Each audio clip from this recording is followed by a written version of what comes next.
7 minutos. Vamos arriba, vamos arriba. No, arriba estamos, en pausa, en el aire. Este programa hoy ha estado Mira, todo tú sabes el que tiempo. Mira, disculpa, tú sabes que quiero hacer una precisión porque yo hablé de gastos en mi comentario. Sin embargo, la información que tú me acabas de suministrar es que el informe lo voy a leer textualmente. El informe del precandidato presidencial por el PLD, Gonzalo Castillo, declaró aportes de 291 millones de pesos y Leonel declaró, y gastos de 269. Y Leonel declaró ingresos de 247 millones y gastos de 177 millones. O sea, ahí vemos la diferencia de lo recaudado y de lo gastado, pero vemos que en lo recaudado no hay una diferencia 44 abismal millones de 44 millones. Entonces yo no veo donde se habla del tema de tanta alarma, pero bueno, eso lo vamos a hablar más adelante. Más que la recaudación es la ejecución es lo que habla, pero eso lo vamos a ver más adelante. Pero hice la precisión, pero eso también pudiéramos preguntárselo a doña Rosario Espinal. Señores, Rosario Espinal, socióloga, y quien siempre hace, también politóloga, hace unos análisis muy interesantes, y con ella vamos a tratar de un poco leer este contexto político electoral. Rosario, bienvenida al Sol de los Sábados. Ella siempre nos escucha. Sí, y siempre es un privilegio tenerla, doctora. Bienvenida. Muchas gracias. ¿Cómo están ustedes? Bien. Con los ánimos caldeados. Caliente. Es bueno venir a este programa porque tú sabes, así me rejuvenezco un poco, rodeada de todos ustedes. Quisiéramos empezar precisamente por ese tema de los fondos que han ya declarado los candidatos y esta diferencia de 44 millones recaudados entre Gonzalo Castillo y Leonel Fernández, más no así tal vez lo ejecutado. ¿Qué nos dice esto? ¿Pudieran estos fondos ejecutarse más adelante? ¿No? ¿Es esto una señal de preocupación que uno haya gastado al momento más que otro, aunque la diferencia de la recaudación no sea tanta? Mira, yo creo que lo que uno puede concluir de ahí es que la candidatura de Leonel Fernández y la de Gonzalo Castillo, ambas tienen capacidad de generar muchos recursos. Yo creo que eso está claro ahí. Cómo se gastan los recursos va a depender, por ejemplo, y esto es un ejemplo, Leonel Fernández es una figura mucho más conocida, 3 veces presidente, muchos años en la política. Puede gastar menos. Él puede gastar menos porque Gonzalo Castillo tiene que gastar mucho ahora para que la gente lo conozca. Entonces, si tú eres estratega de campaña, tú tienes que tomar decisiones en qué tú haces, en qué momento. Entonces, lo que estamos viendo ahora es que de la campaña de Gonzalo Castillo se está invirtiendo muchos recursos en el reconocimiento, que la gente conozca quién es, o sea, que conozca su cara, que conozca su nombre, porque ahí él tiene una gran desventaja en relación con Leonel Fernández, que todo el mundo lo conoce. Entonces, eso es muy simple en una estrategia de campaña. A Gonzalo hay que posicionarlo para que el pueblo, la población, la ciudadanía lo conozca, sepa quién es su cara, sepa cuál es su nombre y lo ubique como un precandidato. Doctora, leo un titular acá en el Listín Diario que reza de la siguiente manera. Esto ya Milicen Uribe lo trató. Gonzalo registra gasto superior a todos los demás precandidatos. Hay una serie de denuncias de uso y abuso de los recursos del Estado, inclusive llegamos a citar a don Julio Martínez Pozo, pero todos conocemos la carta de Carlos Amarante Baret, Reinaldo Pared Pérez, que van en esa misma línea de uso de los recursos del Estado, y esto lo unimos, para hacerle la pregunta, a una especie de saturación publicitaria, me imagino que con el mismo fin de dar a conocer la cara. ¿Pudiera resultar esto contraproducente para dicho candidato? Mira, en una campaña tú tiras y hay cosas que pegan y hay cosas que no pegan. Hay cosas que favorecen y cosas que terminan desfavoreciendo. Y eso es así. Puede ser que la publicidad de Gonzalo Castillo, que ellos están haciendo para que la gente lo conozca, se revierta, o pueda ser que se revierta en determinados sectores. Por ejemplo, si tú tomas sectores de capa media alta, capa media urbana, a ese sector una publicidad excesiva le molesta. Sí.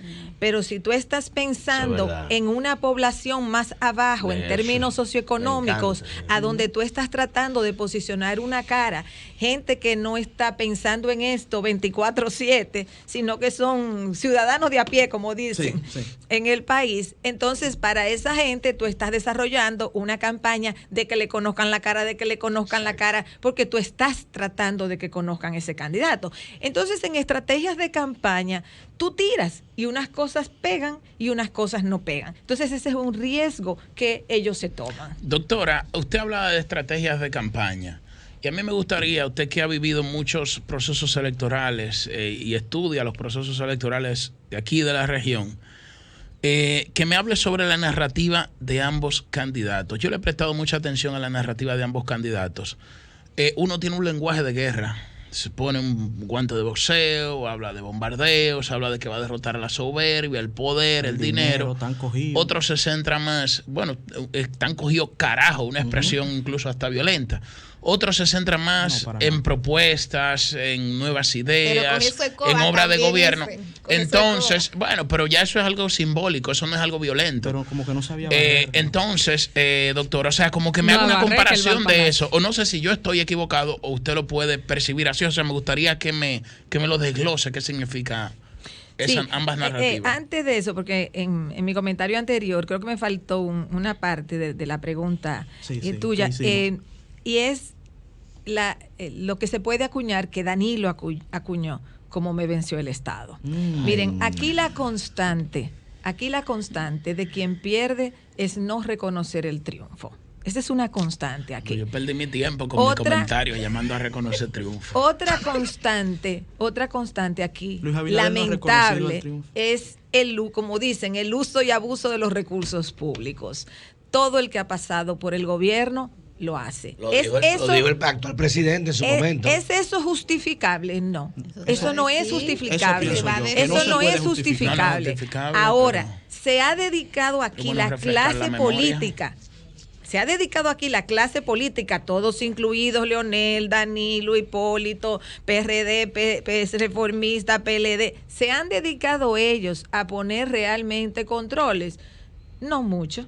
Imagínate. Porque todos ellos se creen que teniendo esa ventaja, cuando estén arriba, se van a beneficiar de eso. Entonces es lamentable, porque ellos son los que llegan al Congreso, ellos son los que pueden poner los controles. Entonces no podemos usar el me venció el Estado cuando yo no gano. Mi carta de victimismo siempre no estoy arriba. Y no, aquí hay una cultura... Me salí de la cárcel gratis, mira, toma, me venció el Estado. O sea, aquí todo el que pierde dice me venció el Estado. Entonces, esa es una constante. Y claro, hay más pie para hacerlo porque es un estado donde hay limitados controles para el uso de los recursos. Porque incluso legalmente, tú puedes establecer parámetros de controles, pero hay un punto donde la ley no te lo puede controlar todo. Claro. Donde viene que yo he repetido eso mucho en muchos aspectos de la política dominicana, que es la cuestión de la honorabilidad. O sea, la honorabilidad y la relación de los políticos con la ciudadanía a partir de la honorabilidad. Aquí hace una persona, cualquier cosa, por ejemplo, un político, sea de índole personal, sea de índole público, y aquí casi nunca pasa nada.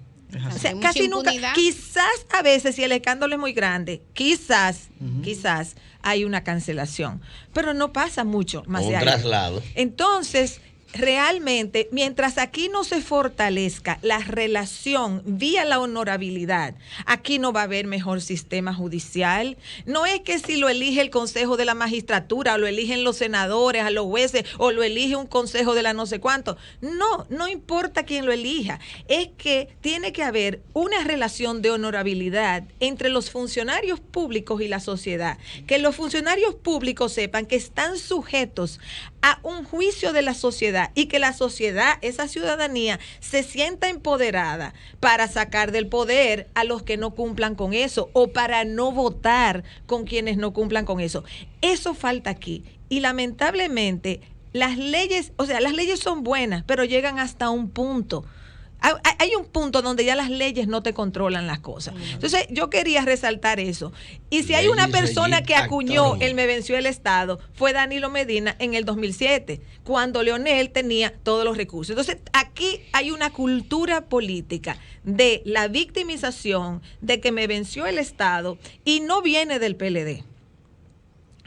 Ni viene siquiera, o sea, no viene de ahora, viene desde hace mucho. ¿Por qué? Porque aquí hubo muchos procesos electorales fraudulentos. Sí. Entonces, como habían procesos electorales fraudulentos, era verdad, me venció el Estado, era verdad, me venció Balaguer con un fraude electoral. O sea, todo eso pasaba, pero es tiempo ya. Y eso es para todos los políticos que lo estoy diciendo. Es tiempo ya de que si usted va a una contienda electoral, usted sabe que en ningún país del mundo las contiendas electorales son igualitarias totalmente. Yo le voy a poner un ejemplo. Si uno de ustedes aquí es candidato a regidor, o diputado o algo así, y ustedes tienen un micrófono porque están en un programa de radio, esa persona tiene una ventaja sobre muchísimos otros candidatos. Es una ventaja profesional que tú tienes un momento antes de tu elección a diputado. No. Lo que estoy explicando es una ventaja que salga de los recursos públicos. No. Lo que estoy poniendo es un ejemplo que no tiene que ver con los recursos públicos. Exacto. O sea, estoy poniendo eso porque estamos hablando en una emisora ahora. O sea, si tú tienes ese elemento, tú llevas una ventaja con respecto al que no tiene un micrófono para hablar. Si tú eres una persona de gran oratoria, vamos a poner otro ejemplo. Si tú eres una persona de gran oratoria, tú tienes una ventaja sobre aquellos candidatos que están compitiendo contigo que quizás no tienen esa oratoria. Si tú tienes una capacidad de empatía con la gente, y miren que estoy usando ejemplos que no tienen que ver con el dinero. Exacto, eso me gusta. Si tú tienes una capacidad de empatía, son ventajas naturales. O sea, hay ventajas. ¿Puede el dinero compensar por las desventajas? Bueno, esa es una pregunta abierta. ¿Hasta dónde te aporta el dinero? En el 2004, Hipólito Mejía era el presidente. Tenía el presupuesto nacional. Quebrado, y no ganó.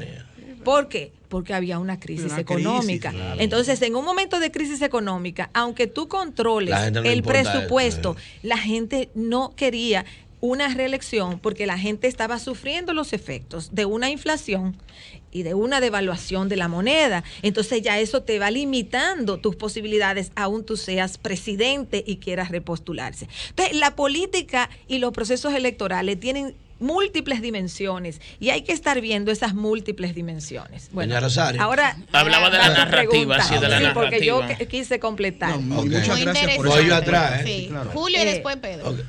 Ya yo le hice la pregunta de lo de la narrativa de ambos, la narrativa de ambos candidatos, que cómo usted le evalúa. ¿Cómo usted le evalúa? Muy interesante. Eso de que me voy a ser el David que va a derrotar a Goliat.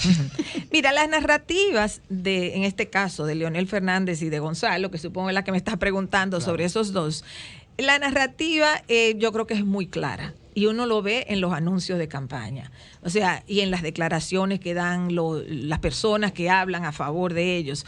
Del lado de Leonel Fernández, la narrativa es el estadista. Vamos a resumirlo con una palabra, es decir, la persona que ha sido presidente, la persona que tiene la experiencia, la persona que tiene el conocimiento, la persona que tiene la oratoria, etcétera, etcétera. O sea, la noción del estadista. El estadista que aunque ha sido presidente 3 veces, merece volver a una cuarta ocasión por sus dimensiones y características. ¿Y porque no está impedido? Sí, claro, no está impedido. Obviamente.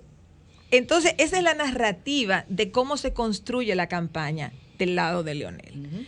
Del lado del danilismo, en este caso ya de Gonzalo. El gonzalismo. El gonzalismo. Sustituto del danilismo, es una tesis que en el caso de la presentación, porque aquí lo que estamos hablando es de una figura que rápidamente hay que posicionarla. O sea, porque se toma el discurso de Danilo fue en julio 22 de julio, en el cual él dice que él no va a repostularse. Entonces, rápidamente hay que armar todo el proceso. Primero fueron las preprimarias, como yo les llamé, del danilismo. Y luego... Qué buena está esa. Y luego, bueno, ya digamos las primarias del PLD. La figura de Gonzalo la narrativa de la figura de Gonzalo está también en la publicidad de la campaña. ¿Qué es lo que le están reforzando para que la gente lo conozca? Le están reforzando lo siguiente. Historia de vida. Una persona que viene de abajo y subió. Ese es un hilo de campaña. Esperanza. El otro hilo de campaña es una persona, un presidente de mangas cortas, un funcionario que cuando era ministro de Obras Públicas se ponía una camisa de manga corta. Es decir, una persona con las mangas cortas, dispuesta, accesible y digamos, lista para resolver problemas y para trabajar. Entonces, ese es otro hilo, digamos, y vinculado también un tercer hilo es la noción de sangre nueva, que ya Danilo había presentado en su discurso del 22 de julio. Esos son los tres ejes. ¿Y la continuidad de Estado no estaría también presente? Esa se utiliza también, la continuidad de Estado. Lo que pasa es que tú con un mensaje de continuidad de Estado no llegas muy lejos en una campaña. Sí. Está presente, pero para tú posicionar una candidatura, tú no puedes simplemente decir es la continuidad de Estado, porque una de las cosas que ocurren en un proceso electoral es que tú tienes que motivar a la gente a votar. ¿Con qué tú motivas a la gente a votar? Tú puedes motivar a la gente diciéndole quédate con lo mismo porque lo mismo es mejor. Tú puedes, pero en un proceso electoral tú tienes que ofrecerle a la gente algún tipo de novedad. Nuevas ideas. Tú tienes que ofrecerle etcétera. algo. Tú tienes que ofrecerle alguna novedad a la gente, porque si no, la gente no tiene mayor incentivo. O sea, si tú a la gente le dices, ve porque es mejor todo lo mismo igual. No, tú tienes que ofrecerle algo nuevo a la gente para Por eso motivarla. entonces el eslogan nuevas ideas para seguir avanzando. O sea, en ese sentido, la estrategia que yo veo posicionando a Gonzalo en los medios de comunicación es enfatizando esa idea de que es nuevo, de que trae nuevas ideas para actuar. Y ese es un punto fuerte. Entonces, miren, aquí lo que hay son dos hilos conductores. Okay. Un hilo conductor en el lado de Leonel Fernández que enfatiza su experiencia del pasado, de haber sido presidente, de ser conocido, de ser el estadista. Y del otro lado, esta es la novedad, esta es la sangre nueva, este es el presidente de manga corta que vino de abajo y subió, que es un mensaje muy dirigido, por ejemplo, a los jóvenes. Sí. Sí, hay algunos anuncios de campaña donde realmente se ve... Claro, por eso habla de primer empleo, por ejemplo, con mucho énfasis. Exacto. Entonces, ahí es donde están. Realmente es una campaña donde hay dos bloques de ideas funcionando, o sea, compitiendo, digamos, en el proceso. Entonces, mire, doña Rosario, ya tenemos el tiempo encima, pero me interesa saberlo. Analizando el contexto de unas primarias en un país donde la tensión electoral en los procesos eleccionarios normales casi un 26%.